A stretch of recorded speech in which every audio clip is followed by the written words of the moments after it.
Bom, galera, tá entrando no ar a nossa segunda edição desta segunda-feira, como sempre, com muitas informações para você, torcedor. Então já chega, ó, deixando o dedo no like no começo do vídeo, que me ajuda bastante. Tá chegando pela primeira vez no canal, por favor, já se inscreva, ative aí o sininho das notificações e, claro, me dá aquela moral, seguindo o perfil oficial do Futebolaço Vasco lá no Instagram.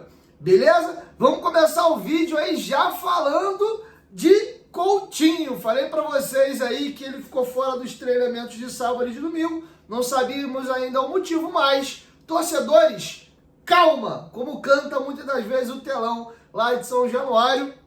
Felipe Coutinho treina hoje normalmente e tudo indica que ele irá para Curitiba enfrentar o Atlético Paranaense, tá bom? Inclusive, vou trazer para vocês um dado interessante aqui. Vocês sabiam que o Felipe Coutinho é o segundo maior artilheiro da seleção brasileira, considerando os jogadores que ainda estão em atividade? O levantamento foi feito pela rapaziada da mídia vascaína. O artilheiro da seleção brasileira ainda estão em atividade, né? Jogadores que aposentaram não entram nessa lista, é o Neymar. O Neymar tem 79 gols marcados com a camisa da seleção brasileira. O segundo colocado é o Felipe Coutinho, com 21 gols marcados. E tem dois jogadores ali que eu acho que tem tudo para ultrapassar o Felipe Coutinho nessa lista, a menos que o Coutinho, né, arrebente com a camisa do Vasco e volte a ser convocado para a seleção. O Richarlison tem 20 gols marcados com a camisa da seleção, é o terceiro colocado. O quarto é o Gabriel Jesus com 19. O Jesus, eu acredito que deve voltar a ser convocado. Ele é atacante, está 2 gols aí do Coutinho. E o Roberto Firmino tem 17 gols marcados. Esse já tem uma idade um pouquinho mais avançada. Não sei se vai voltar a ser convocado. O Firmino, inclusive, joga hoje na Liga da Arábia Saudita. Beleza? Quero te ouvir. Deixa a sua opinião aqui embaixo nos comentários. Te surpreendeu saber que o Coutinho tem todos esses números aí com a amarelinha? Vai um outro dado aqui, tá? Na era Tite, o Felipe Coutinho foi o terceiro artilheiro da seleção brasileira, atrás apenas do Gabriel Jesus, que foi o jogador que foi centroavante com mais vezes na era Tite, e o Neymar, tá? Então, o Felipe Coutinho tem números expressivos com a camisa da seleção brasileira, tá bom? E ele tá treinando normalmente, tudo indica que o mesmo viaja para pegar o Atlético Paranaense na quarta-feira. Beleza? Vamos virar a chave agora e vamos falar de Maxime Domingues. Tenho novidades para trazer para vocês. Mas antes, para tudo, lembrar vocês que a JohnBet é parceira nossa aqui no canal Futebolaço e ao se cadastrar na JohnBet, você aí ganha até R$1.000 para fazer apostas grátis e tem ali 40 rodadas. R$1.000 de bônus e 40 rodadas grátis. Se cadastre na JohnBet no link aqui do primeiro comentário fixado. Todo mundo que se cadastrou no mês de setembro, no final do mês, assim que virar para outubro, eu vou estar fazendo um sorteio em parceria com a JohnBet de uma camisa do Vascão, beleza? JohnBet, parceira do canal Futebolaço. Link tá aqui, ó, primeiro comentário fixado do vídeo. Virando a chavinha, galera, vamos agora falar do suíço / espanhol, né? Ele é espanhol e suíço. Maxime Domingues, o jogador foi anunciado de maneira oficial nas redes sociais do Vascão da Gama. Hoje o nome dele já está no bid da CBF, ou seja, está regularizado para atuar. Não vai poder jogar quarta-feira porque ele tinha que ter sido inscrito antes das quartas de final começar, mas caso o Vasco avance para a semifinal, ele poderá atuar. Lembrando que para o Clássico dos Milhões no final de semana, ele está regularizado e pode atuar normalmente, tá bom? Desejo boa sorte ao jogador, inclusive ele será apresentado amanhã no CT Moacir Barbosa. O Vasco divulgou ali o comunicado, inclusive é para a gente chegar antes do treino, não vai dar nem para fazer aquela passagem, né? Algumas imagens ou gravar o vídeo de dentro do CT. Acabou a coletiva, mete o pé. Assim que acabar a coletiva, começa o treinamento dos jogadores no CT. Acabou o treino, os jogadores vão tomar banho, se trocar e aí vão meter o pé para Curitiba, tá bom? Então amanhã de manhã tem a apresentação do Maxime Domingues. Fiquei tentando imaginar qual idioma que ele vai se apresentar. Imaginei que ele fosse falar o inglês, porém, vou deixar com vocês agora um vídeo do jogador dando seu primeiro recado para a torcida do Vasco, se comunicando em espanhol. Então acredito que a língua que ele vai utilizar aqui é o espanhol. Tem muitos jogadores latinos aqui atuando no elenco do Vasco que falam espanhol. Ele também sabe falar o francês, então deve se comunicar bem com o pai além do próprio inglês. tá? E podia ter facilidade com o espanhol, acho que ele vai pegar o inglês facilmente. Lembrando que ele tem dupla nacionalidade, a mãe dele é espanhola, tá? A mãe ou o pai, um dos dois é espanhol, então ele tem essa língua aí já dentro de casa, então não vai ser difícil não. Então acredito eu que a apresentação dele amanhã vai ser em espanhol, mas para não ficar só nas minhas palavras, vou deixar aí o recado do Maxime Domingues para a torcida do Vasco. Confere aí. Olá, torcida de Vasco, sou Maxime Domingues, nos vemos pronto. Um abraço. E bom, galera, vou tocar num assunto sensível aqui agora, que eu acabei não trazendo para vocês no canal. O BEP pediu para que a capacidade de São Januário seja diminuída. O nosso estádio, que hoje comporta mais ou menos 22.500 pessoas, vai ser reduzido para mais ou menos aí 20.500 pessoas, uma redução mais ou menos de 2.000 lugares para criar uma distância maior entre a torcida do Vasco e a torcida visitante. Se vocês perceberem na transmissão, tem um cercadinho que divide uma torcida da outra, mas tem um cordão de isolamento ali que mantém uma certa distância de uma torcida para outra, para evitar que alguém pule de um lado para o outro, até fique tentando arremessar objetos, fique se xingando ali pelaquela divisória que tem. Tá bom? Então, a capacidade de São Januário vai diminuir. E aí, cara, isso me chama a atenção porque eu acho que quem tem que dar segurança é o BEP, é o próprio clube de uma maneira geral ali que organiza o evento. A gente está num ano muito importante que São Januário vai vir abaixo e vai ser reconstruído para uma capacidade mais do que o dobro do atual, né? Quase o triplo, né? Que eu tá se falando em 57 mil, falando da nova capacidade de 20.500, o triplo disso dá 61,5, né? Então 57 dá quase o triplo, ou seja, muitas pessoas vão querer se despedir do estádio, quem vai com frequência e quem nunca teve a oportunidade. Então a gente está falando de mais ou menos 2.000 pessoas a menos por jogo, além do prejuízo financeiro que o Vasco vai ter com isso. Estamos falando de vascaínos aí que não vão poder mais ver o seu clube em São Januário nessa reta final, tá bom? E fica mais uma vez o recado, quem não foi a São Januário ainda, tiver a oportunidade, por favor, vá. Nem que seja para fazer o tour da colina, tá? Se você não conseguir ir para um jogo, vai lá conhecer vestiário, conhecer a arquibancada social, sala da presidência, conhecer bonitinho ali nosso complexo, a sala da Vasco TV e etc. Vá! Inclusive, recomendo vocês aí ao Mirante da Colina, bem ali naquela ruazinha de frente ali pro portão social, à direita você consegue ir no Mirante, você vê o estádio de cima, se dá para fazer um ensaio fotográfico ali com a réplica da Libertadores, é bem legal a vista dali de cima, então recomendo você fazer esses dois passeios indo aí a São Januário, tá bom? Então aproveitem que tá acabando, beleza? Vamos caminhar para a reta final, mas antes lembrar vocês que a Extinto Viagens é a nossa mais nova parceira aqui no canal. Você que adora fazer viagens, a Extinto Viagens é referência no segmento, a empresa fundada em 2019 do grupo Dicas de Mendoza. Dicas de Mendoza faz viagens só para Mendoza, na Argentina. E já a Extinto Viagens faz viagens para o Brasil inteiro e para o mundo inteiro. E o melhor de tudo, eles são especialistas em viagens esportivas, tá? E você usando o meu cupom Dieguinho10, você ganha 10% de desconto nas passagens aéreas e também na hospedagem. A gente sabe que esses dois itens são bem caros, então 10% disso é um desconto absurdo, tá? Então você aí que é de fora do Rio, tem um sonho de vir a São Januário, fazer uma viagem no Rio de Janeiro, a Extinto Viagens é super recomendável para você estar fechando aí a tua viagem. Aproveita que São Januário tá para fechar e dá uma olhadinha no Instagram dele, está passando no QR Code e o telefone está aqui na descrição do vídeo e também nessa parte baixa da tela. Entre em contato, fala que você veio do canal Futebolaço, aplica o nosso cupom Dieguinho10 que você vai garantir esse desconto. Lembrando que não é só viagem aqui para São Januário, Maracanã, Rio de Janeiro, não. Eles fazem NBA, Champions League, NFL, qualquer evento esportivo que você goste, eles fazem. Fazem cruzeiro também. Então, corre na Extinto Viagens, o mais bacana, os donos são vascaínos. Olha que maravilha. Extinto Viagens, parceira do canal Futebolaço. Você tem tudo. Hotel, hospedagem, translado, transfer, seguro viagem. Você faz tudo na Extinto Viagens. Diga que veio do canal e use o nosso cupom Dieguinho10, beleza? Bom, galera, vamos caminhar para a reta final. Na minha opinião, o grande finale, que não foi no final, mas eu deixei para o final. Para mim, o trecho mais importante da entrevista que o Pedrinho deu com o Perigo Rodrigues está aqui. Eu vou encerrar esses cortes que a gente trouxe da entrevista lá do Igor Rodrigues aqui com vocês, tá?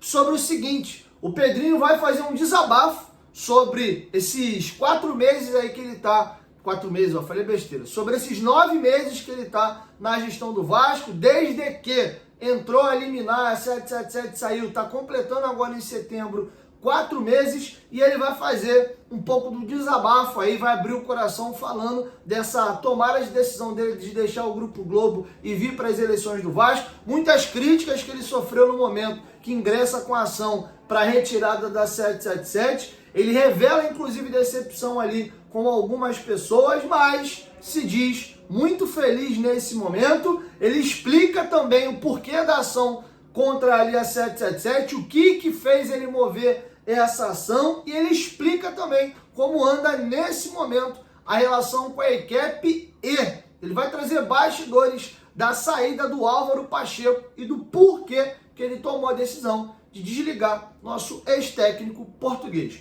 Com vocês, Pedrinho, em entrevista ao companheiro Igor Rodrigues. Por favor, se inscrevam no canal do Igor Rodrigues, ele faz um trabalho maravilhoso, tá? Ele vai muito para os estádios, entrevista o torcedor, faz aquela bagunça, aquela algazarra nos estádios. Ele tá agora com o quadro dele de entrevistas, é bem legal, inclusive tem muito conteúdo de Vasco, ele vai muito a São Januário fazer aquela bagunça lá na Barreira, tá bom? Então tô dando crédito aqui, peço para vocês se inscreverem no canal do Igor Rodrigues e fiquem com esse trecho que, na minha opinião, é o principal da entrevista e fiz questão de deixar para o final. Com vocês, Pedrinho, no canal do Igor Rodrigues. Como é que tá o Pedrinho presidente?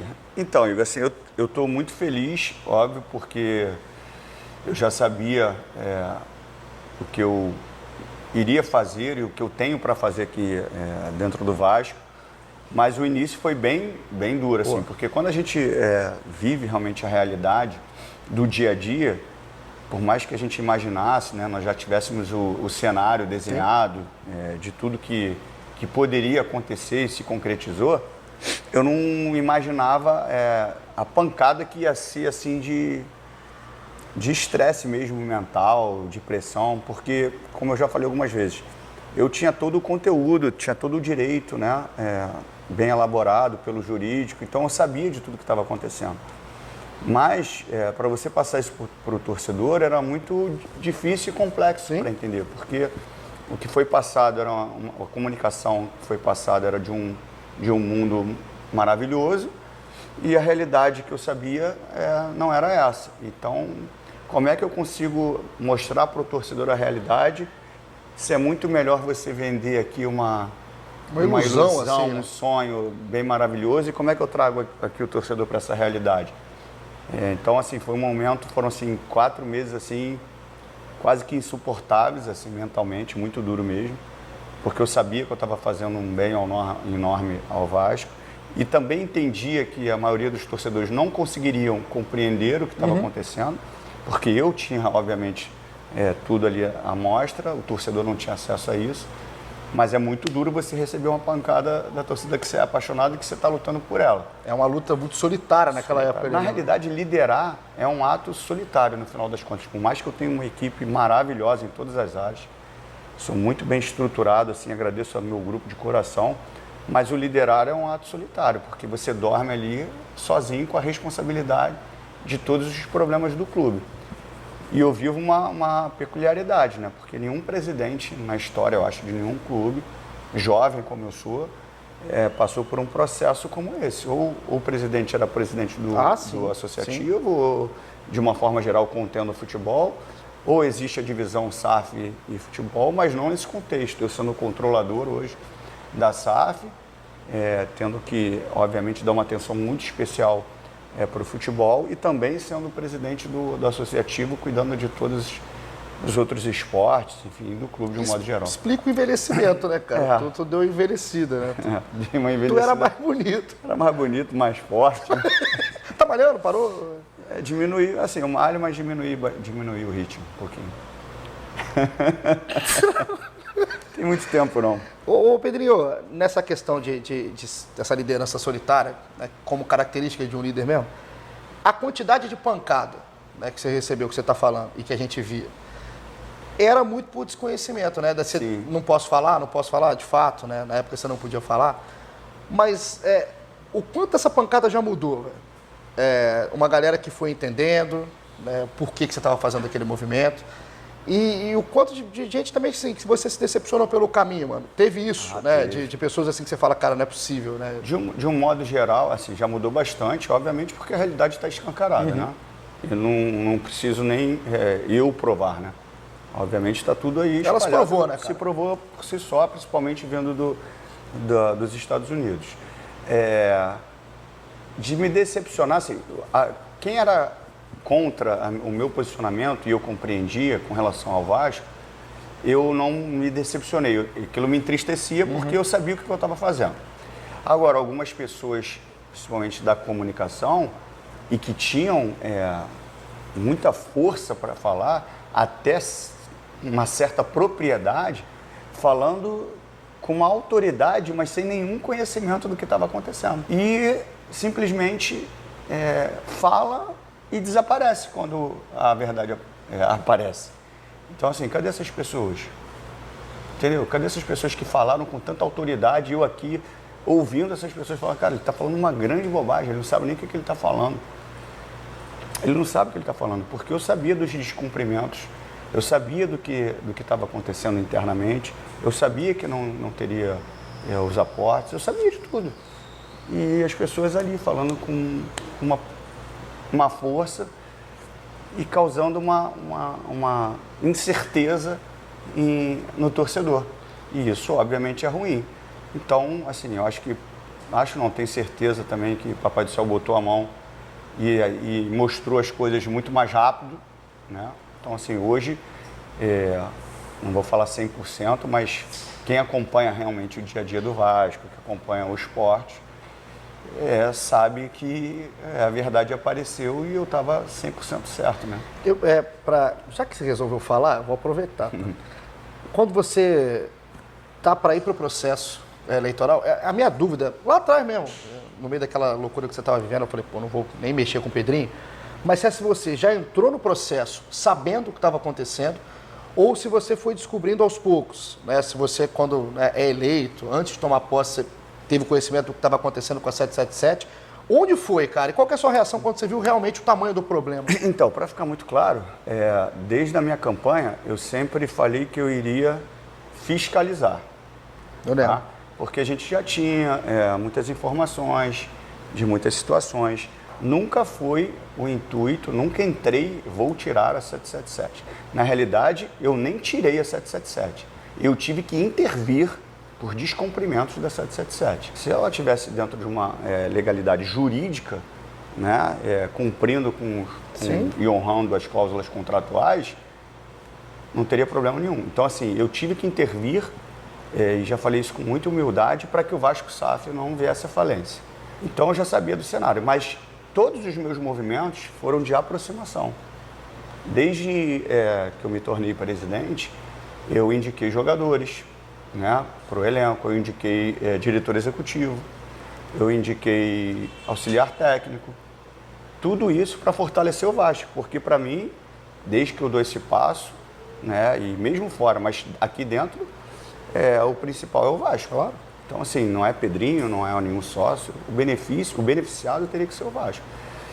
E antes de eu entrar para ser presidente, eu fui sondado, depois eu tive conversa e depois eu só esperei uma proposta oficial de um convite para eu ser ou diretor executivo ou diretor esportivo, quando eu estava na Globo ainda.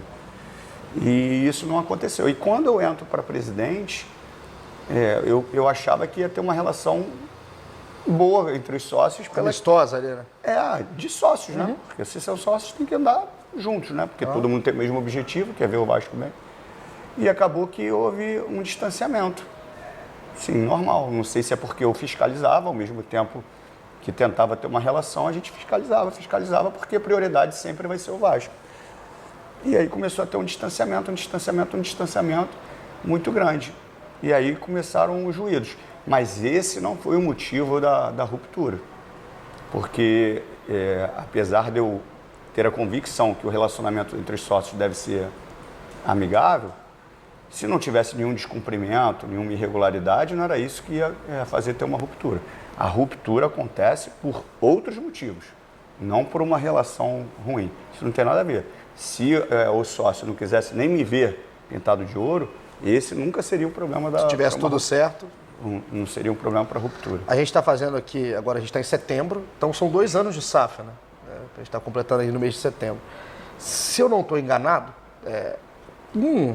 uma das causas e uma coisa que você bateu muito, desde a sua posse, que foi no dia 22 de janeiro, era a questão do aporte, de uma garantia do aporte de 300 milhões, que seria agora, em setembro, seria no dia 3 de setembro. Sim. Esse aporte ele não acontece. Não.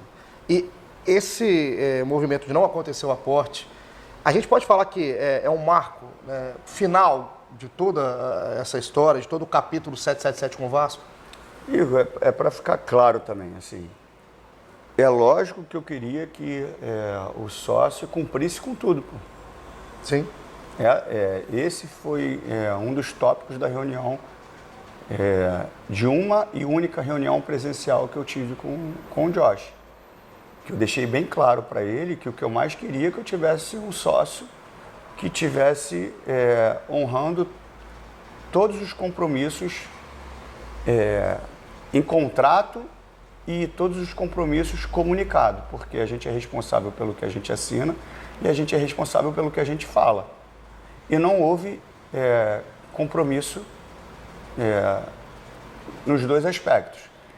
Então, assim, quando eu chego para ele e falo assim, cara, eu quero a garantia que o Vasco, que eu não gosto de falar Vasco SAF, vai ter o aporte. Essa é a garantia que eu quero. Que era esse de setembro. Que era esse de setembro. Porque se não tiver o aporte, está tudo comprometido. Porque todos os investimentos que foram feitos, de atletas, de contratação, de valores de salários, eles foram, obviamente, pautados num possível aporte. Que está tudo muito claro que não vai acontecer. E não houve garantia. E isso causa, obviamente, uma estranheza, porque se você tem, você dá as garantias. Claro. E aí, obviamente, a gente vai se aprofundando nisso até ver que não vai acontecer e a gente tem que fazer uma intervenção drástica, urgente e emergencial num momento muito delicado. Foi um dos momentos mais difíceis até hoje da minha gestão. Porque a gente já tinha tudo mapeado e a gente estava, obviamente, sempre foi um ponto que eu batia muito na tecla com toda a minha gestão, como eu já falei que me ajudou muito, comunicação, jurídico, que era que a gente não ia fazer nenhum movimento, mesmo sendo legal e para proteger o Vasco, se a gente conseguisse sustentar para não atrapalhar o futebol. Só que chegou um momento onde a gente tem informação que ele não era mais o controlador da empresa e o clube belga, obviamente, tem as suas ações bloqueadas, onde eu recebo a comunicação do meu jurídico falando o seguinte: ou você salva o Vasco ou o Vasco vai falir. Você tem que entrar de forma emergencial, porque se cair na legislação americana, qualquer ação de qualquer clube do país, de qualquer país, pode ser bloqueada. Só que era uma semana de Vasco e Flamengo. Então você imagina eu entrando com uma liminar. O tamanho daquilo ali, né? Na véspera de um clássico, sabendo que era muito importante, que era necessário e urgente. Olha a responsabilidade que eu tinha. Então, eu pedi, não pode ser, acho que não sei se o jogo ia ser sábado ou domingo, ele não pode ser na segunda, não, tem que ser agora. E a palavra foi essa, você entra e salva ou acabou. E aí eu tive que entrar com a liminar. E foi o pior dia, assim, da minha gestão. Não dormi, fiquei realmente muito mal. Não teve o jogo pelo acidente, né, pelo acidente ambiental que teve em Porto Alegre. Sim. E aí o jogo foi adiado. Então, assim, me deu um respiro, mas foi uma decisão necessária, mas bem difícil, assim. Foi o dia mais difícil da minha gestão. Assim. Cara, né, imagina o tamanho da pressão no dia, né? Responsabilidade. O jogo é adiado, né? Então foi você adiado, tem um tempo ali de... Porque se tratando de Vasco e Flamengo, uma liminar onde sai um sócio que teoricamente era para te dar saúde financeira, sim, aí você tira esse sócio, parece que você está tirando quem te dá dinheiro, e você vai ficar teoricamente pobre novamente, na véspera de um clássico. Então imagina o torcedor entendendo isso. Né? Quando a Justiça suspende o contrato de fato da 777, é dia 15 de maio? Cara, não sou bom de data. Se eu não me engano, é em maio, se não me engano é dia 15 de maio. a justiça suspende, né? Então você centraliza no dia 16 também a questão da Vasco SAF. A partir dali você já tinha conhecimento que a 777 não estava mais operando, né? Quem operava era a EQEP, que é a seguradora. O contato mudou, Pedrinho? Existe algum tipo de contato, algum tipo de acordo? Agora a relação é outra, né? Porque a EQEP também, ela é uma seguradora, né, americana, então ela era a maior credora da 777, então ela também sofreu danos. Então eles prontamente, né, eles se conectam com a minha gestão, eu recebo os membros aqui da EQEP e a gente tem um outro tipo de diálogo, né? A gente tem uma outra conversa, uma outra relação. Obviamente eles sabem de tudo que aconteceu, eles também foram prejudicados com isso. E a busca agora é de um melhor entendimento para que a gente tenha um final muito mais tranquilo. Então, hoje é uma relação cordial, né? Totalmente diferente, até porque o erro foi do sócio, exato, né? Não foi meu.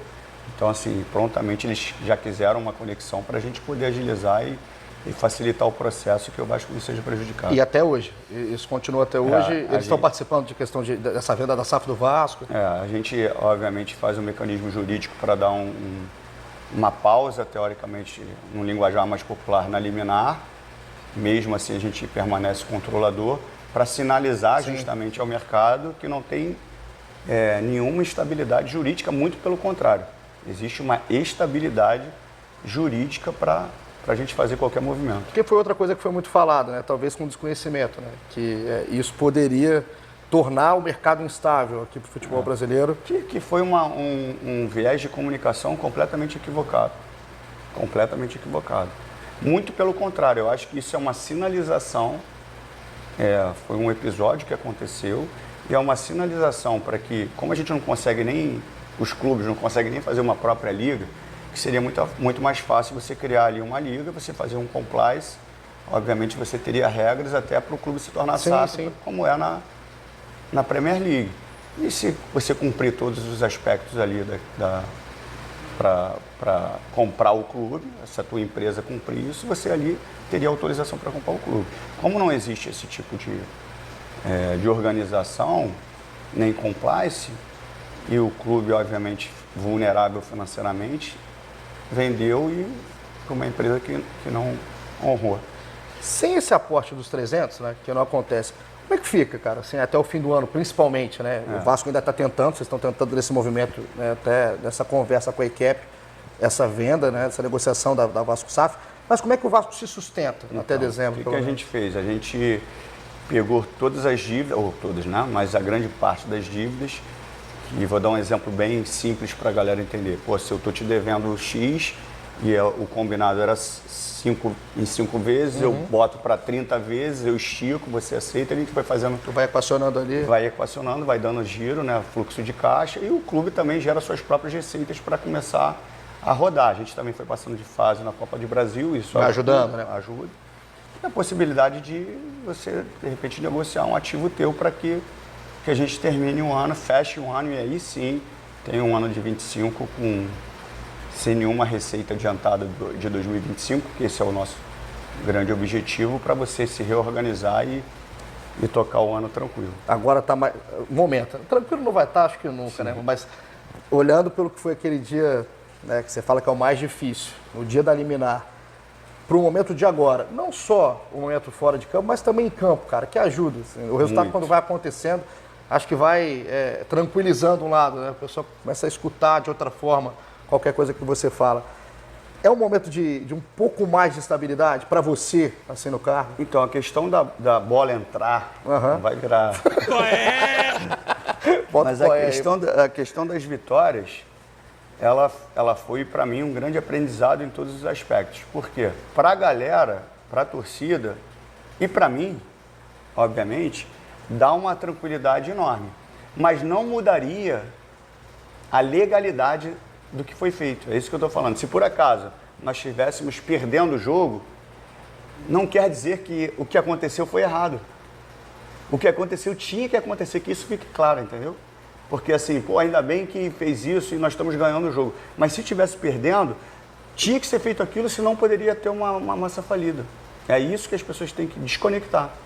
Porque muitas pessoas ainda falam assim, agora que tu tirou a empresa, você vai lá e dá conta aí. Não, hoje eu sou o controlador, mas a necessidade da liminar, do que foi feito, ela era crucial. Crucial. É isso que as pessoas têm que entender. Uma coisa não tem nada a ver com outra. Eu não queria tirar nenhum sócio. Eu tive que fazer isso em proteção ao Vasco.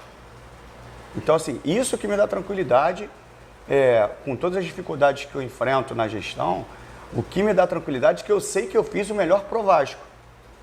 Agora, nós vencendo, quando a gente vence os jogos, isso me dá um conforto muito maior. E também foi um aprendizado, né, quando a gente tem as vitórias, porque até alguns ex-companheiros de emissora falaram assim, quero ver se o Pedrinho agora vai ser o Pedrinho que falava na televisão, se ele vai cumprir o que ele falava. Eu lembro. Cara, isso pra mim porque não fala com a questão da curiosidade. Uma coisa é você falar com a curiosidade. Pô, o Pedrinho tinha alguns processos bem fixos na cabeça dele como comentarista, algumas convicções. Agora, como presidente, a gente vai ter uma noção se ele consegue. Isso é uma forma de você falar. A forma com que foi falada não era com uma forma da curiosidade, era de atiçar. Né? Quero ver se vai fazer agora, principalmente quando eu tive que mandar o Pacheco embora. Álvaro, né? Agora quero ver, falou na televisão que tem que dar tempo de trabalho e ali, agora que a presidente não deu tempo. Cara... Meu oportunismo, Pedrinho? Para mim é um grande oportunismo. Mas também, eu não tenho vergonha nenhuma, Igor, de falar que o dia a dia me mostra coisas diferentes, que eu mudei de visão. Continuo com as mesmas convicções da televisão. Só que nem sempre eu vou poder colocar em prática as convicções que eu tenho. Eu vou ter que achar o momento certo para colocar as convicções que eu tenho. Isso é difícil, né, cara? Então, qual o problema do dia a dia me mostrar que eu estava, de repente, com uma visão errada na televisão? Até o Renato Gaúcho, que era um cara que sempre fala lá de cima do ar-condicionado, comentar é fácil. Não com esse radicalismo, mas ele está certo. O dia a dia te mostra que você tem que tomar atitudes que, de repente, você não gostaria. Mas você tem que tomar, pô. E qual o problema de eu mudar isso? Isso me faz mau caráter? Pelo contrário, eu tenho humildade de entender que se um dia, que eu acho que não vai acontecer, obviamente, se eu voltasse para a televisão, eu teria um componente a mais para fazer o meu comentário. Que o dia a dia é difícil de você colocar com tanta convicção as suas ideias. Tu viveu as duas pontas, né, cara? As duas pontas. Então, assim, eu me decepciono um pouco, principalmente, o cara de alto nível que é. Enfim, mas demonstrando realmente que quando você vence os jogos, te dá uma tranquilidade para você colocar em prática as outras coisas. E foram várias as tomadas de decisão, né, cara? A gente está falando aqui da questão do Pacheco, que inclusive não é uma escolha sua, né? De fato, você não estava controlando nada naquele momento. Mas o Pacheco, ele estreia também um jogo contra o Flamengo, um jogo muito pesado. E o que eu posso falar especificamente desse caso? Eu estava ali com uma frequência enorme no centro de treinamento, olhando, acompanhando. Eu não conseguia entender que a gente teria uma evolução do jogo que a gente necessitava para vencer os jogos, sendo que você está lá atrás. Eu preciso impor um jogo para vencer. E os processos que eram muito bem elaborados, que é um cara excepcional, o Pacheco, mas não eram processos que eu entendia que a gente vai ter 10 oportunidades no jogo, que a gente vai ter oportunidade de gol. Muito pelo contrário. Então, eu tive que ser duro, decisivo e rápido para tomar aquela decisão, entendendo o que estava acontecendo no jogo, assim, no jogo que eu digo assim, o que eu preciso para vencer o jogo. Isso aqui está distante do que eu preciso para vencer o jogo. Eu tenho que fazer isso agora. Eu não posso deixar passar mais tempo. Então, e eu já sabia que tudo que poderia acontecer de críticas pelo pouco tempo de trabalho dele. Né? Bom, galera, então é isso. Assim nós vamos encerrando a nossa segunda e última edição do dia. Tô metendo pela para os estúdios do Seu Pod. Vamos gravar o Futebolaço Podcast, a live do Dieguinho, episódio número 6. E vamos debater todas as últimas informações aí do Vascão. Então você está convidado para estar ao vivo comigo lá às 8 horas da noite, beleza? Então é isso. 1, 2, 3, Futebolaço, tamo junto, família. Lembrando sempre que a resenha nunca acaba quando eu termino o vídeo. Ela vai até aqui, os comentários, então, discorram sobre os assuntos que nós falamos aqui, beleza? 1, 2, 3, Futebolaço, tamo junto, família. Qualquer momento, de quem volta mais, tamo junto. Valeu, fui!